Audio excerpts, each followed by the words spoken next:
I mean, it must feel special to be part of the first group of Apple originals. Like, what's that feeling like to be a pioneer in this space for them? It's really, really, really exciting. We weren't the first show that Apple bought, but we were the first show to roll camera for them. Did you know that?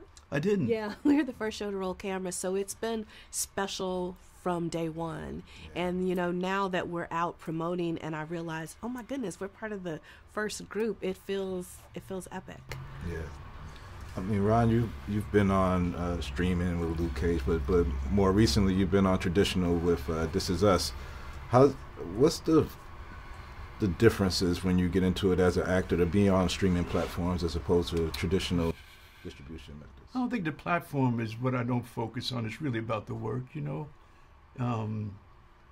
If the work is there and the scripts are good, it really is about focusing on that, and then afterwards you start to realize what platform and who sees what and where and what have you. So it's nice to have more opportunities now that we have, Apple and other channels that are giving more diverse stories. So that feels really good from where I come from tradition where it was just limited ABC, NBC, CBS, you know what I mean? Yeah. And now to have these other platforms to have a diversity is really wonderful. I'm so glad to be a part of that. I was talking to Makai and Michael, and they was like, they look behind the monitors, there's so many women behind the monitors and this thing. And we've been in this era of, where we've been discussing women empowerment, and you've been a part of this movement. But where do you see that going forward? Like, what's the next steps you would like to see where women are getting more of these opportunities and so forth? I love all the creative opportunities. I'd love more opportunities in the executive ranks. I think that is the next step, and that's the more women who can greenlight things. Yeah, I think that's the next step that we all hope for.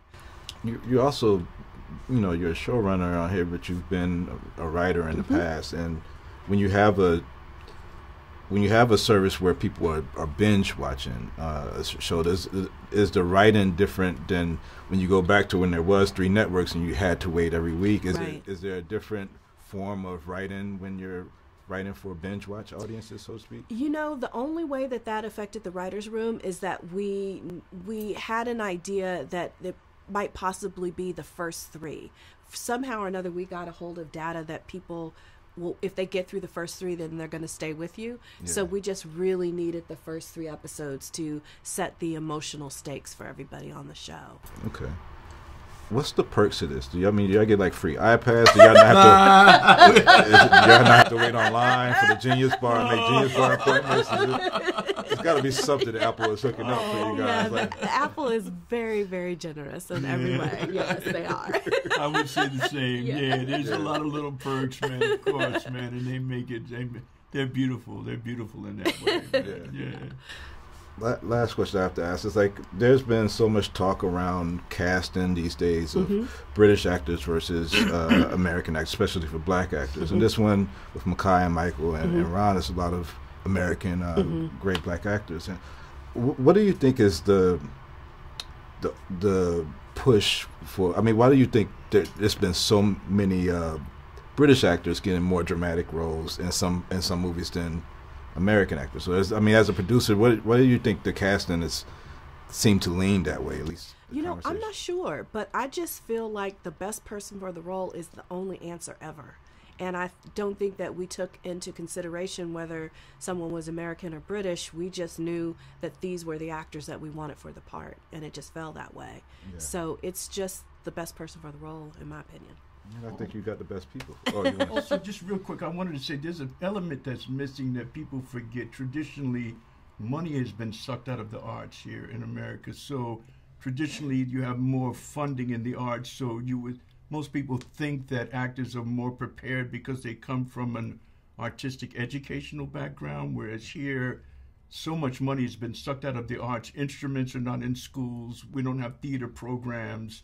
So there's a fallacy that actors are not less prepared than they are traditionally somewhere else, and I think that has a lot to do with it also. It's just a misnomer, and it really starts with early education and someone being seen as traditionally having that, where we have been lacking that, and that's basically a lot of has to do with all the money and funding that's been taken out of the arts. When I grew up, there were instruments in schools. You could take a music class. There were no more instruments. That's one of the reasons why hip-hop evolved the way it did, because without instruments, they made up instruments with their mouth and things. So I think that's an element that we should continue to talk about in the future. It's a great show. Can't wait to see more. I've seen half of it. Can't wait to see the other brother. half of the series. Thank Keep you. on doing your thing. We'll God keep on bless, watching. man. Thank you so much, man.